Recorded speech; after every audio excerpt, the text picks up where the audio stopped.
Sekarang ada pemain Indonesia yang bermain di top 5 Liga Eropa, yaitu Ligue 1, Liga 1 Prancis. Siapa lagi kalau bukan Calvin Verdong yang saat ini bermain di klub LOSC Lille. Tapi di balik kerennya Liga 1 Prancis, ternyata ada banyak drama di balik kerennya liga tersebut.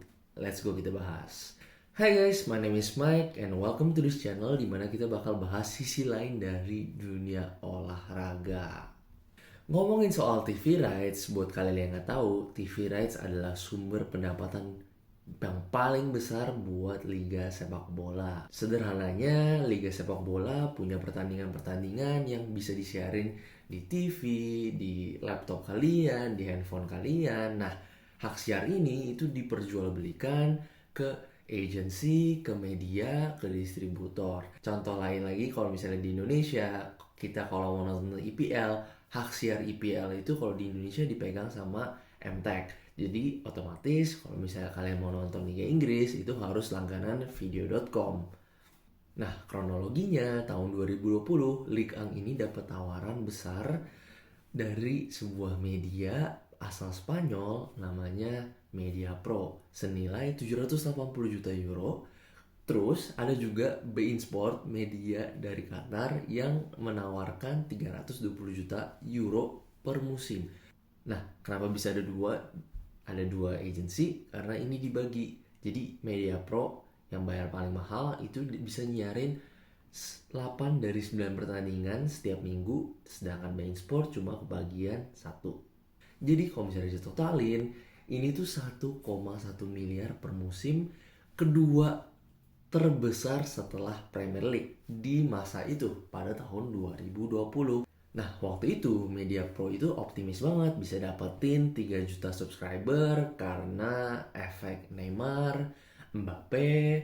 Tapi ternyata takdir berkata lain, pandemi Covid datang, subscriber cuma tembus 600 ribu dan akhirnya Media Pro gagal bayar. Dan setelah menempuh banyak kasus hukum, legal, dan sebagainya, akhirnya Ligue 1 itu putus kerjasama dengan Media Pro. Nah, lalu kita langsung loncat ke musim 2024 dan 2025.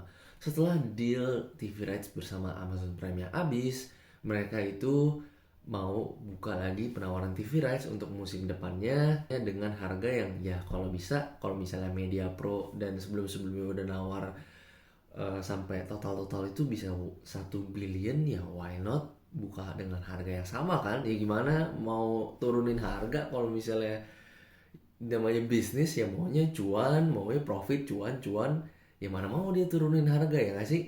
Dan akhirnya setelah mereka buka penawaran, gak ada yang nawar dong guys, bener-bener gak ada yang nawar. Sampai akhirnya the last minute ada media asal Inggris yaitu DAZN yang akhirnya beli TV rights-nya cuma seharga 500 juta. Jadi setengah apa yang mereka harapkan lah. Nah, si DAZN nih mulai ngadi-ngadi guys. Dia jual paket streaming Ligue 1 itu mulai 40 euro per bulan. 40 euro. Ya sekarang euro, ya berarti kalau mau nonton Ligue 1 per bulan mesti bayar 800 ribu. Nah, masalahnya dia ini cuma siarin Ligue 1 doang. Jadi kalau misalnya kalian mau nonton Liga Inggris, mau nonton Liga Champion, mau nonton F1 misalnya, NBA itu terpisah, beda lagi langganannya. Terus apa yang terjadi? Ya Ligue 1 nggak semenarik itu dan subscribernya juga nggak nyampe apa yang mereka inginkan. Banyak yang protes juga, kemahalan, dan akhirnya ya streaming ilegal, piracy, ya nggak bisa kontrol lagi. Dan ya drama lagi, konflik masalah hukum soal legal, katanya Ligue 1 kurang berambisi untuk ngatasin piracy atau pembajakan. DAZN juga nggak mau nurunin harga, akhirnya selesai dan Ligue 1 tidak punya distributor sama sekali guys, tidak punya pembeli TV rights sama sekali. Dan apa yang terjadi selanjutnya, tahun ini mereka bereksperimen untuk membuat platform baru namanya Ligue 1 Plus. Jadi mereka merubah, di sini kita sama-sama belajar, mereka merubah bisnis model mereka guys. Jadi yang biasa mereka jual TV rights ke agency, ke media, baru disiarin ke TV kita di rumah, device kita. Nah sekarang mereka bikin platform sendiri untuk jual langsung ke fans-fansnya. Nama bisnis modelnya adalah D2C atau direct to consumer. Jadi mereka bikin platform jual aksesnya langsung ke para penonton. Nah, ini cara yang sangat unorthodox. Nah, dimana belum ada yang berani bikin seperti ini, dan ini cukup risky. Kenapa? Karena mereka harus jualan sendiri guys. Mereka harus mulai nyari customer dari nol. Kalau misalnya mereka udah lempar ke publisher, ke media agency, mereka tuh udah punya customer base. Nah, karena mereka bikin platform sendiri, ada kendala terbesar yaitu nyari pelanggan. Karena di sini mereka itu mulai dari nol guys. Mereka mulai dari subscriber nol untuk mencapai titik tertentu yang mereka inginkan. Kalau misalnya dulu pakai distributor, dibeli sama agency, itu mereka udah punya customer sendiri, jadi mereka tinggal terima, jual, gampang. Nah, udah lu urusin, cari pelanggan yang banyak, kita tinggal jual rights-nya. Nah, di sini mereka itu harus cari penontonnya satu persatu, ya nggak satu persatu, cuma ya dari nol lah pokoknya. Nah, realitanya karena TV rights mereka nggak ada, otomatis ya price pool turun. Dan bulan Agustus setelah platformnya diluncurin, mereka itu baru bisa ngumpulin dana 80 juta euro buat dibagiin sebagai prize pool ke klub-klub Liga Perancis, PSG, Lille, Lyon, dan sebagainya. Nah, di bulan Agustus kalian tahu prize poolnya 80 juta. Nah, itu kalau misalnya juara satu, itu cuma dapat 4,5 juta euro.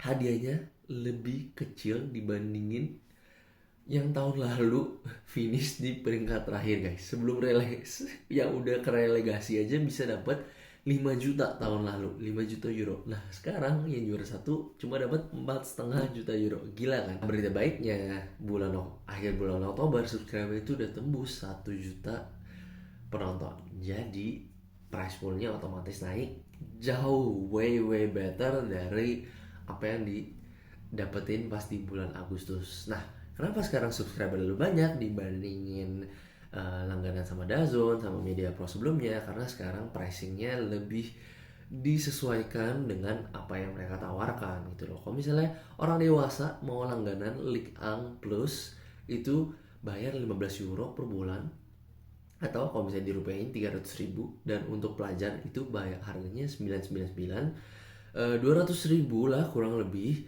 Jadi ya masih oke buat harga di Eropa, buat nonton Ligue 1 doang. Walaupun ya kalau di Indonesia ya mahal gitu loh, tapi ya buat di Eropa masih terbilang sangat masuk akal harganya, very reasonable. So di sini gue mau kasih tahu kalau misalnya Ligue 1 menempuh jalan yang sangat gambling, sangat tidak normal dibandingin liga-liga Eropa yang lainnya, karena mereka benar-benar jual TV rights-nya direct to penonton. Nah di satu sisi banyak pengamat sepak bola dan liga-liga Eropa lain memantau progres dari Ligue 1 Plus ini. Jadi mereka pengen tahu apakah dengan cara ini berhasil, apakah mereka bisa mencontoh dan mencontek cara ini untuk menghasilkan banyak uang. Karena otomatis kalau misalnya mereka bisa ngasilin duit sendiri, mereka bakal menghemat biaya, bayar distributor, bayar paket-paket segalanya. Jadi mereka bisa menghemat banyak biaya, kos-kos yang mereka nggak perlu. So gitu aja video kali ini. Kita belajar soal TV rights, salah satunya dari Ligue 1 atau Liga 1 Prancis. If you like this video, jangan lupa like, subscribe, dan boleh komen kalian nextnya mau gue bahas apa. Thank you and I'll see you in next video.